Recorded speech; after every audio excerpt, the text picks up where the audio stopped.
The Star Sport podcast is brought to you by Access Credit Union.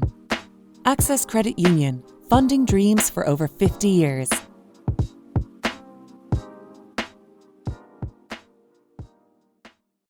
Close your eyes and pull like a dog.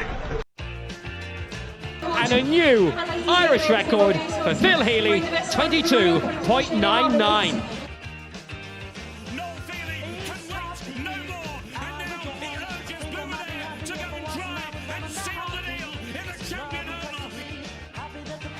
Christy Cooney hands over the Sam Maguire Cup to Graham Canty, Cork All-Ireland champions for the 7th time ever. Hello and welcome to another episode of Star Sport Podcast. I'm your host Matthew Hurley and I'm joined today, as always, by Star Sport editor Kieran McCarthy. The Star Sport Podcast is brought to you in association with our friends at Access Credit Union. Access Credit Union, where your bank really does matter. Choose Credit Union, choose local, choose community. Now later on the show we will be joined by Paul Bouchier, Sarah Hayes and Paddy Lordan from Hamilton High School, Bandon. The school has tasted great success in the past school year in both football and hurling. But first we'll look at a bit of a mixed weekend, let's just say, for Cork GAA over the past week or so. A win for the hurlers and the camogie team, but we'll get on to them in just a sec. We'll get on to the footballers first, Kieran. They lost last weekend against Meath in Páirc and Navan by 113 to 12 points. Kerry are now up next in Supervalu Páirc Uí Choimh this Saturday at 4:45. That is live on GAA Plus for anybody that can't get down to Páirc Uí Choimh on Saturday. I suppose, Kieran, it is a difficult day to take for the footballers. They have a chance to redeem themselves against Kerry. But then again, even if they lose to Kerry this weekend, they're still in the All-Ireland, considering 3 teams go through out of the 4-team group. So all's not lost, but a disappointing result all the same.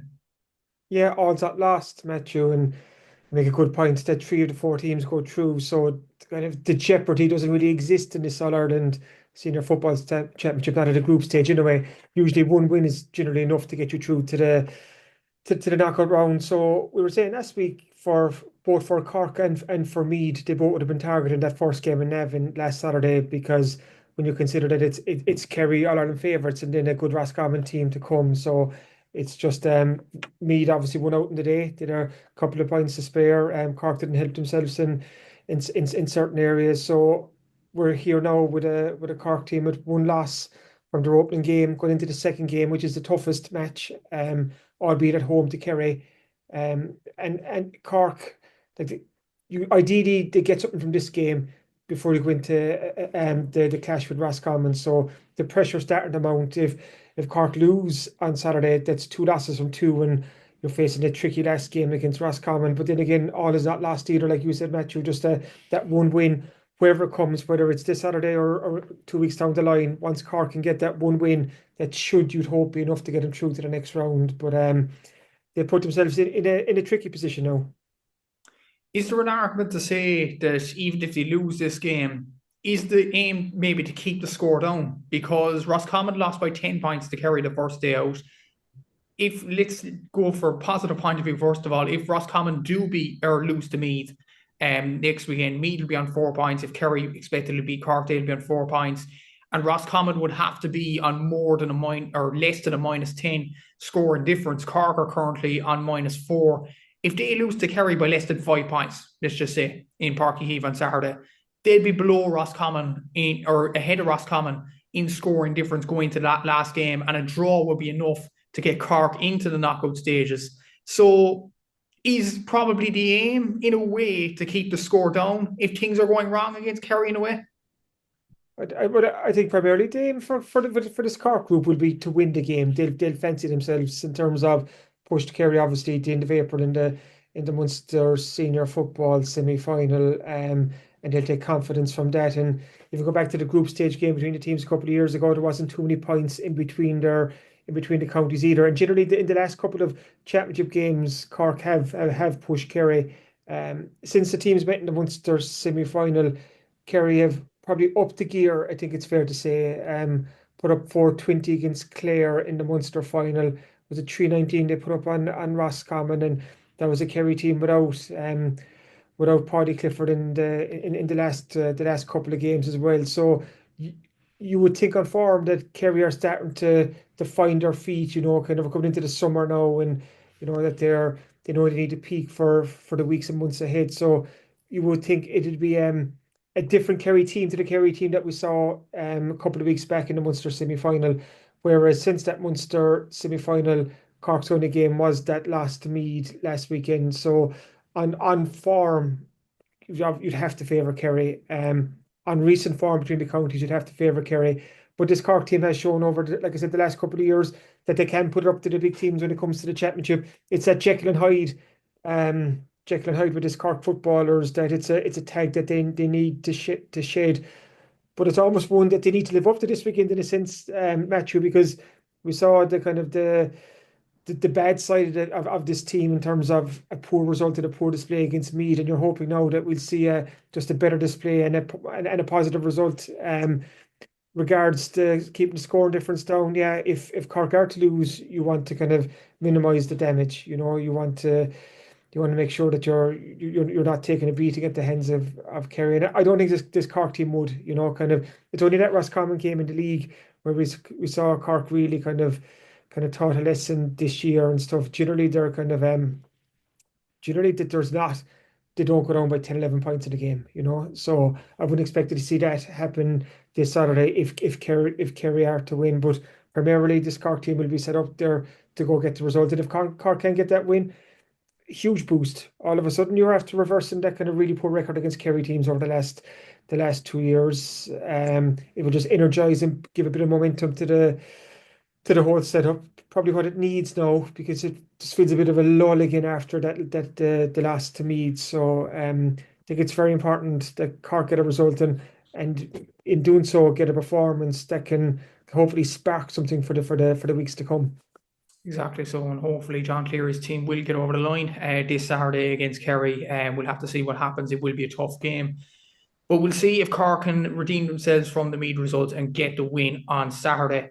For the hurlers, they beat Waterford 225 to 122 in Supervalu Páirc Uí Choimh, and they're in the Munster final against Limerick, which should be a positive thing. But in a way, Kieran, you could argue it's very, very unconvincing again from the Cork hurling team, because they played devil's advocate for a bit. Like if Stephen Bennett's goal chance goes in, or Stephen Bennett scored a goal, and then almost straight away he has a goal chance to make it a 1 point or 2 point game, but it hits the butt of the post. If that goes in, Cork could be in a lot of trouble, and they had 47 shots on Sunday. I think 17 wides as well.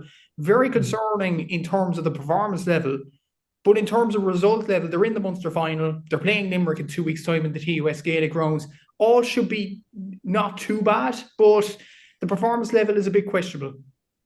Yeah, I think the narrative around the Cork hurlers is really interesting, and it kind of has been all year in terms of the way we kind of follow their progress through the league and knew how important how important it was for the Cork hurlers to win something and get into that habit of winning. And they did just that. They won their Division 1 title for the first time in a good 3 years. And then you saw the kind of the hype build up, and that created headlines itself, kind of this almost expectation that Cork are going to go on into the All-Ireland and kind of not dominate, but kind of get to Liam McCarthy, the kind of the big trophy that the Cork fans it's the trophy that Cork fans really want. The thing is, Cork are still right in the mix for the All-Ireland, kind of, okay, the Munster series hasn't gone as smoothly as Cork would have hoped for, but that's the nature of the beast, kind of, it's the most competitive provincial championship. Like if you look at the Munster championship for a second, Clare, the All-Ireland champions, are out, their season is over already, whereas Cork, off the back of beating Waterford, are through to the Munster final and know that they'll be in the All-Ireland series. So in one terms, like it's mission accomplished for the Cork hurlers. They've got their place in the Munster final. They're through to the All-Ireland series. The expectation it's quietening a bit, kind of now it's all about Limerick again, because after obviously Limerick put up a big score on Cork a couple of weeks ago. That was a 326 to 116 win, that was Limerick's statement of intent. So even going into the hurling final on June 7th, again back in the Gaelic grounds, the expectation and the pressure will be on Limerick, kind of.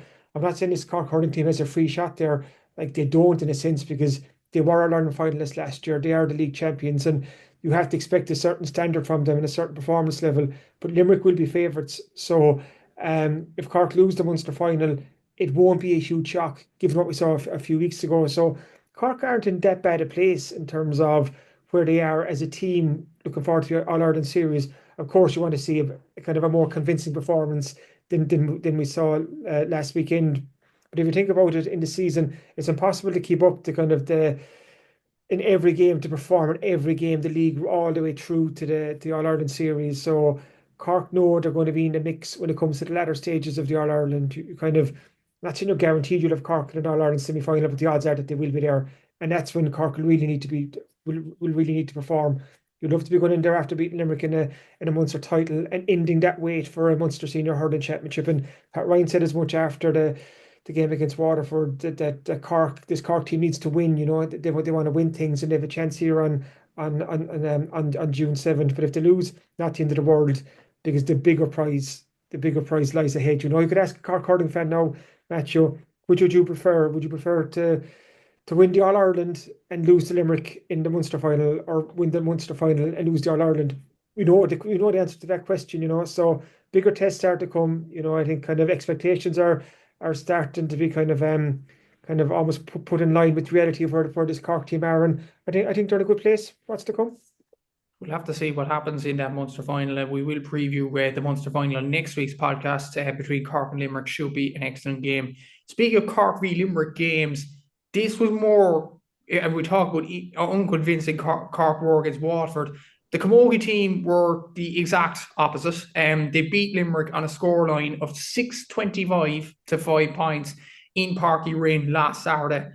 And before I came on here, Kieran, because we've had so little camogie action over the last few weeks, I was going to write in my notes, Cork camogie's back. But it's almost like they've never left.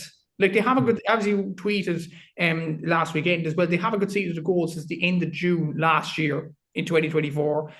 They have a good season of goal all year in 2025 across the league and championship. They beat Galway in the league final by 11 points. They just smashed Limerick at home by 38 points in Group 1. They have Tipperary this Saturday at 4 p.m. in the Rag, which normally would be a difficult game. But Cork went up to the Rag during the league and didn't concede anything, not even a point or a goal from play against Tip in the league either. So this Cork camogie team is on a roll right now, and they don't seem to be stopping. This is if you look at it all, I suppose all the kind of inter-county Cork teams at the moment, like the Germany side, are by far the most impressive. Like, they really, really are. Like, this is a back-to-back All-Ireland senior winning camogie team. They're the league champions. They're the reigning Munster champions. Like, they've won it all. They've the player of the year there.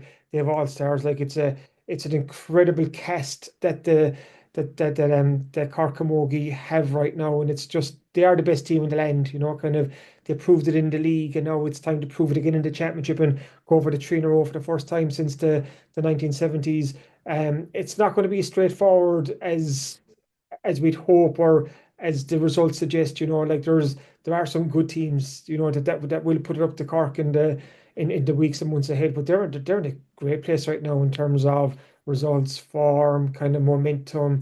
Like, they're ticking every box. They are the team to beat, and with that comes potential banana skins everywhere, because at some stage some team will really put it up to Cork. Kind of, you can't see Cork winning every game by 10 points. So it's when those tough games come, how battle hardened this Cork team is to kind of get through those battles when they do arrive. But it's so far so good. It's like you said, to win a senior championship game by 38 points is just, it's some going. That Cork team put up some score. I'm looking here. Orla Callahan got 2-3, Katrina Mackey 1-4, Amy O'Connor 1-7, Claudia Finn 2-3, Saoirse McCarthy 3 points. It's just like there's talented players all over this pitch. So it's just it's quite encouraging for what's to come. And it really was a statement of intent at the start of the All-Ireland Championship. We're here. We're ready to defend our All-Ireland title, and we are the team to beat. So let's see. Hopefully they make it 2 from 2 this weekend. Exactly. So, and that'll be a tough game against Tipperary in the Rag, and obviously Cork hope to win their first 3 in a row of All-Ireland titles since 1973, and they're in an excellent place to do so. But obviously, as Kieran mentioned there, long summer rolling on, I'm sure. We'll take a quick break now, and after the break, we'll discuss everything Hamilton High School. The Star Sport podcast is brought to you by Access Credit Union. Access Credit Union, funding dreams for over 50 years.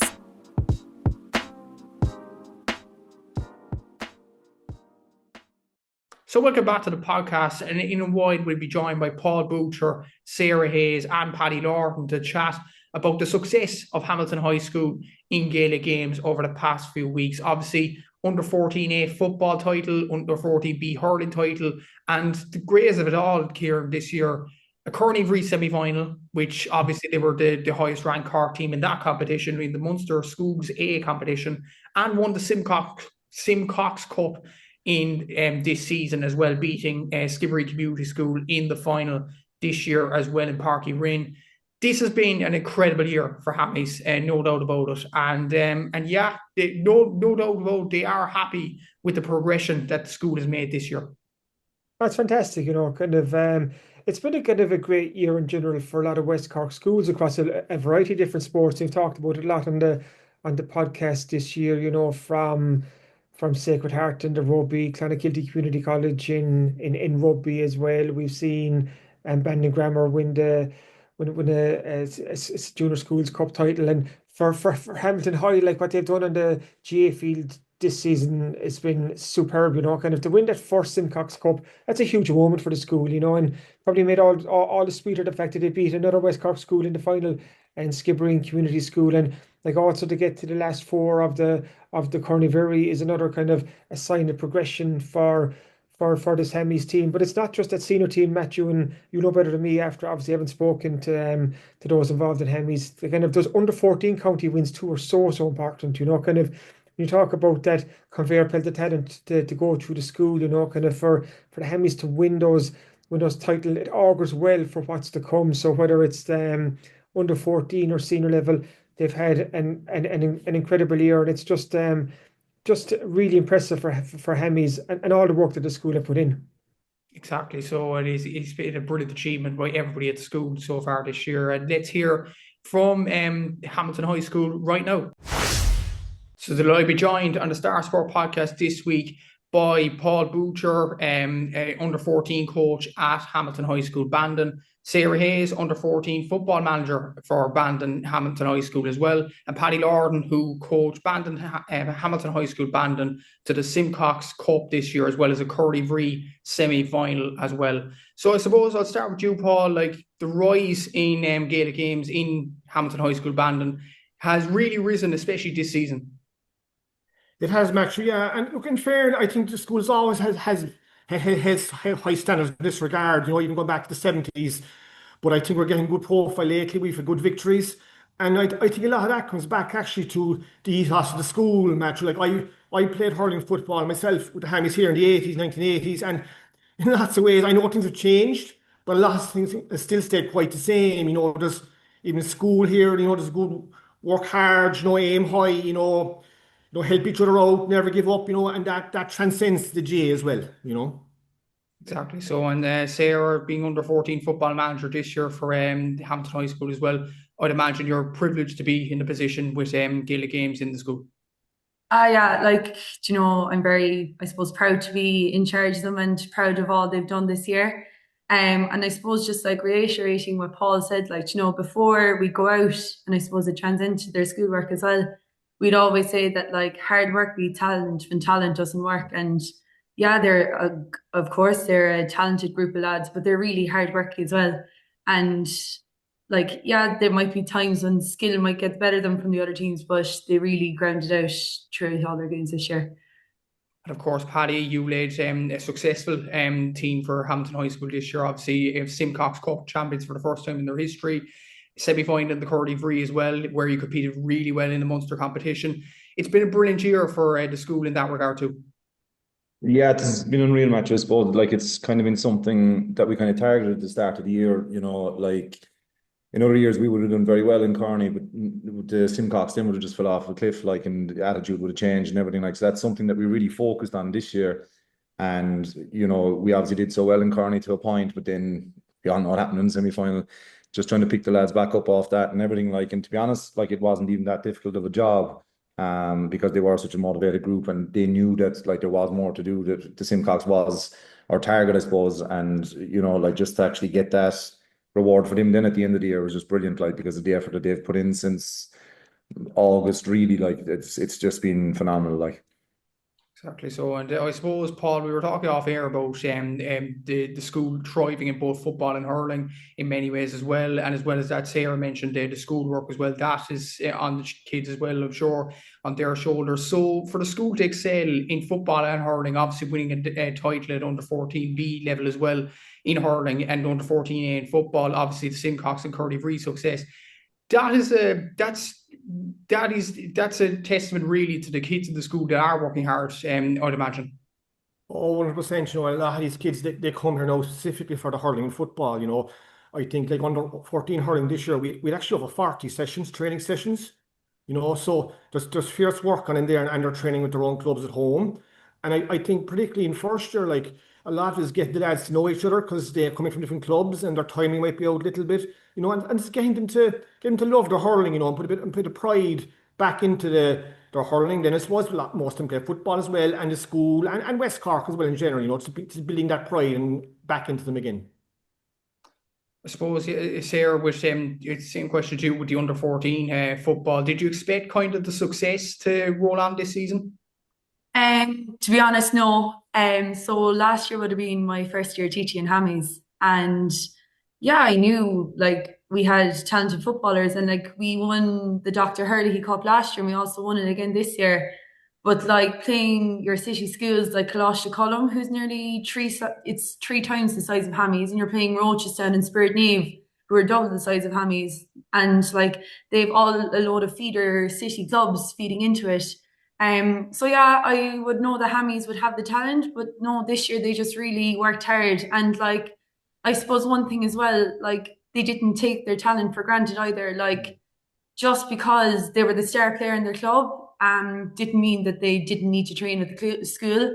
And like there was some lads, you know, and I suppose as well we had a huge array as well. Like you'd some lads who'd hadn't played football before, or like would only be on the B team with their club, and they still came to every session as well. And it was getting that mix and getting them all together and getting them going to games was a great thing to see as well. Exactly. And I suppose, Paddy, for yourself, managing the senior team this year with the Corn Uí Mhuirí and obviously Simcox Cup as well, I know you were the furthest Cork school to get far in the Corn Uí Mhuirí and win Simcox, which is an added bonus as well. Did you expect the success to come this season with Hammies? Like I suppose I knew that they were a very talented group. Like there would have been a lot of lads. Paul, that's actually their Paul Bouchier as well, was with me 2 years ago. We went under the 16 county.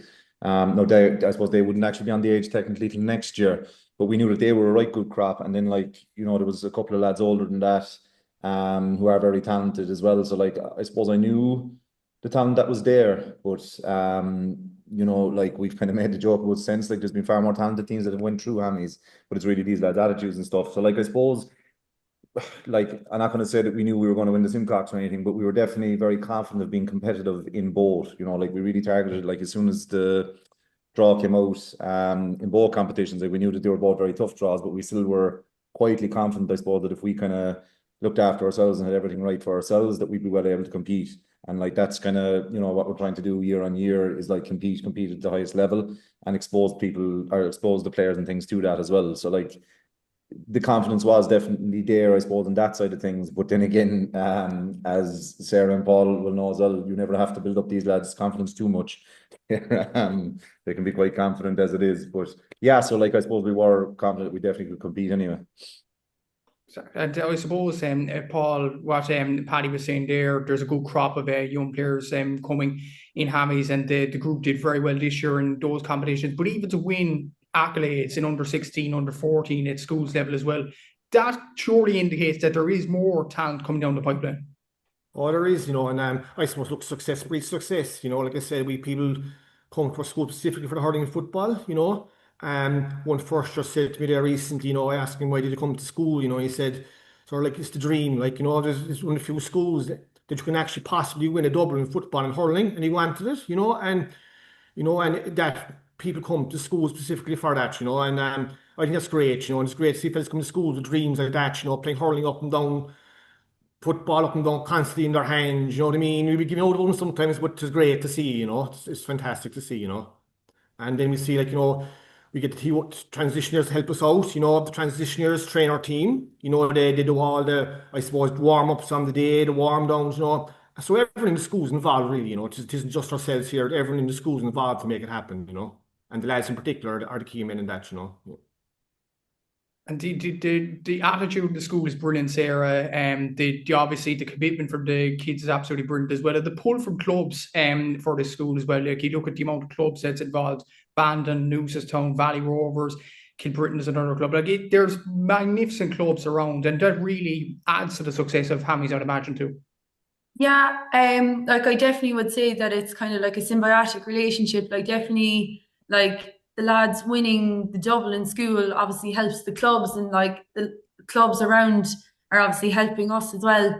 But yeah, the attitude is just spot on for them, really. And I suppose getting on to Paul, or going back to Paul's point there, lads do come to school because they know that I could get noticed here, or there's definitely lads I know that were involved with the team with Paddy that were kind of, they got noticed in the Simcox final or in the semi-final, and we've a few lads that would play football and hurling with Clon, or even Ibeen, the odd few, and they come to Hammies because I suppose we have the hurling as well and the football, and I suppose it's more lucrative to them as well. Yeah.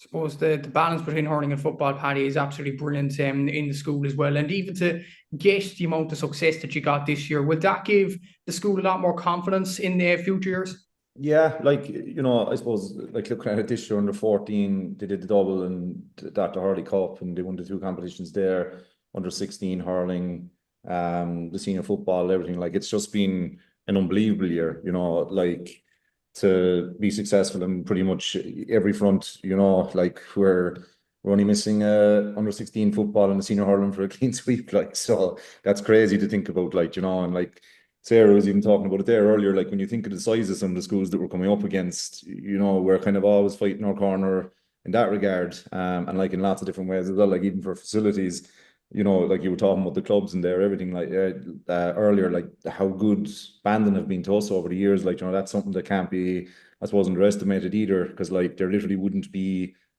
Hammy's team without Bandon GA, being honest about it, and then the other clubs have helped us out as well, Mary's in particular, and then Valleys would be good to us the odd times things as well, and then Newcestown for games, so we're kind of always fighting an uphill battle in ways, but as you were saying there, it is giving people such confidence now that we've good structures in place, and there's great, I suppose, communication between both, and maybe the two Sarah and Paul, maybe to talk about that a bit more, that you're kind of always fighting your own corner, that we want football training 5 times a week, but obviously that's not realistic because you're trying to compete in A and both in a lot of competitions, or certainly B, and we're doing the better teams in B. So it's just trying to balance all that, and kind of get that right. And as I say, there's somewhat a good understanding anyway. It's not to say we don't get a small bit annoyed at each other, but overall, it's just great that everyone kind of pulls together. And I suppose with management and everything, they've been fantastic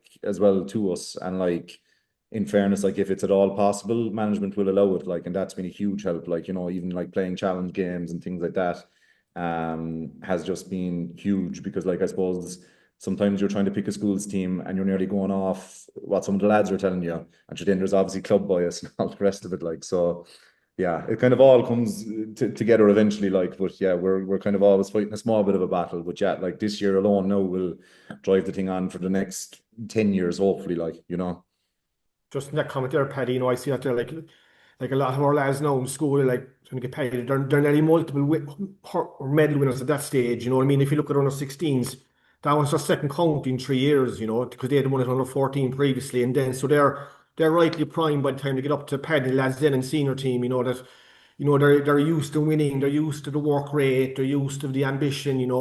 And success breeds success. Yeah, and there's even some of the lads would say, I'll just take Jack as an example there. He would have played in a Munster final, All-Ireland final with Hammies. Then last year he would have played Harty hurling, and then won the Simcox this year, and played Corn Uí Mhuirí 3 years as well.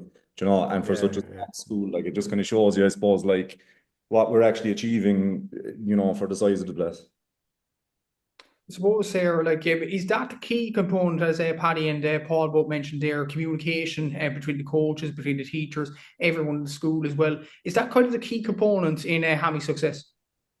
Yeah, it definitely would be a key component. And I suppose, like, one thing about Hammy's is just, it's a great community, and like, it's the interest that everyone has in everyone's teams. Like, you know, our under 14s might be playing, but you might be in a 6th-year class and they'd be asking you, who are you playing here? Do you know what team are you playing?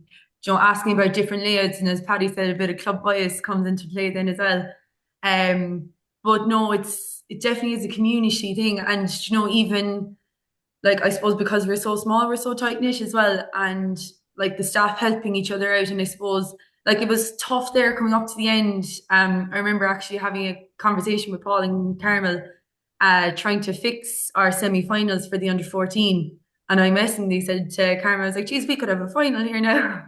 And she was like, oh, geez, let us play the semi-final first. But it was even that idea that, like, we both had semi-finals to play and we both had finals to play, and they were both being played after Easter. But, like, we needed to allow the lads to rest as well. And that they had obviously club competitions like Fela and all that going on as well. But no, we managed to work it together anyway and get the wins for both teams at the end of the year. And even just to reiterate kind of there what Sarah was saying, like, yeah, the students are mad to know like how they get on and everything, but like even if it is the first round of the under 14, or if it was, we'll say, the Corny semi-final, like the amount of teachers that would actually be there, you know, fair enough, you might expect them to be at the bigger games, but like if there's a match above the pitch, like you can be sure that there's at least 5 teachers there, and probably 5 more that shouldn't be there as well. But yeah, you know, like there's just that huge interest from the school, and like even if it's on 10-15 minutes over the road, you're trying to like nearly like make sure you can get there and things like that. Like, so that definitely helps it as well to like see the interest and things there. Yeah, that mentioned a lot, Paddy. Actually, you know, like that outside the school. Like I know we have good players. You mentioned their match coming to some different clubs, but we've mentors and coaches here from loads of clubs, like from Cork to Kerry to Limerick to the city, West North, like, and we're pulling all kind of mentors and coaches resources as well to help us come to, you know, strategies for our teams. You know, I that's often overlooked, and it's a big part of our setup here as well, you know. Absolutely. So, and yeah, it's a brilliant setup, obviously, in Hammy's. And just one more thing, I have to mention this player, Paddy in particular, Jack O'Nan, obviously, Celtic Ross Star Sport Monthly winner recently, and Celtic Ross Hotel. He was obviously a key player in your Simcox run and your Corn Uí Mhuirí run as well. What's he like to work with? Because like Jack has been in brilliant form over the last year or so. Yeah, like Jack's outstanding, like, you know, in terms of a captain and just a leader, like, but even just outside of that, like there isn't a person in the school who'd say a bad word about him, and that's other students, you know, other teachers and everything. And like even with the younger lads and stuff, like obviously, you know, as Paul was saying, that there's people coming in there in first year and they're like looking up to the older lads, and like this is the teams that they want to be on and everything, like, and even all the lads really, but like Jack in particular and 1 or 2 more, you know, they've been really good with them kind of younger lads and stuff. But like just from even an organisation point of view and everything, like, you know, I could get on to Jack late in the evening and he'd have something sorted for the next morning. There's no problem there. And like just the respect, I suppose, that he has amongst the lads, like just made him as the perfect choice as captain, really. You know, and like myself and John, when we sat down, like other names did come up, but like there was one clear person who it was going to be. And then like touching on the West Cork Sports Award, you know, like we were delighted to get that. You know, when we got the phone call from heading into Celtic Ross, you know, it was a huge honour for, I suppose, us as a team, but then Jack as an individual to get the award, even though they did want to strongly reiterate that it was for the team, but even just the pride that Jack took in that to represent or to receive it on behalf of the team was massive, like.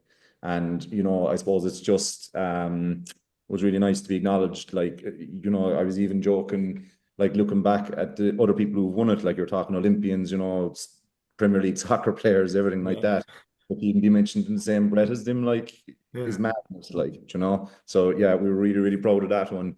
And like we had a great night below in Ross there a couple of weeks ago with Jack and his family, and Skib ladies were there as well. So yeah, no, it was a brilliant night. Brilliant. And yeah, he is part of a brilliant group in Hammy's at the moment, and obviously the whole school is thriving in Gaelic games at the moment. Paul, Sarah, Paddy, thanks for your time, and all the best wishes for Hammies in future years as well. Thanks for coming onto the podcast. Thanks very much. Thanks very much, Matthew. Thanks for having us on. The Star Sport podcast is brought to you by Access Credit Union. Access Credit Union, funding dreams for over 50 years.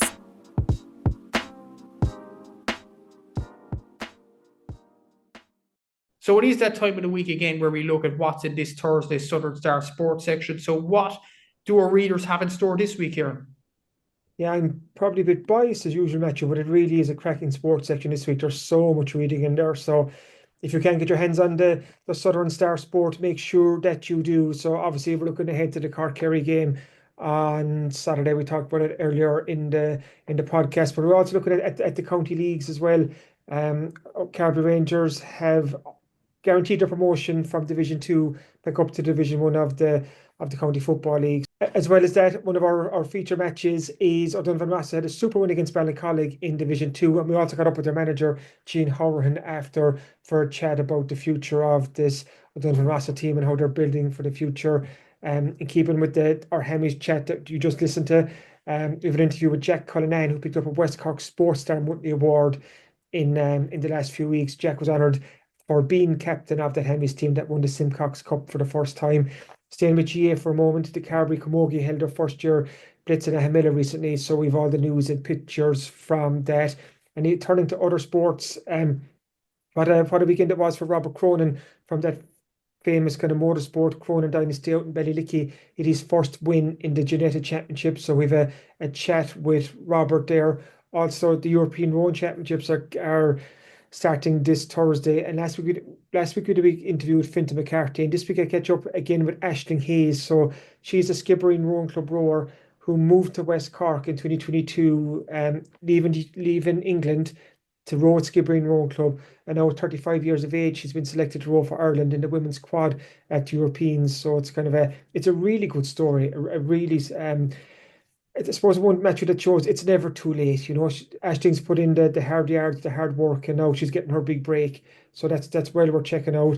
Also, Matthew, you caught up with Kieran Lynch of Baltimore FC.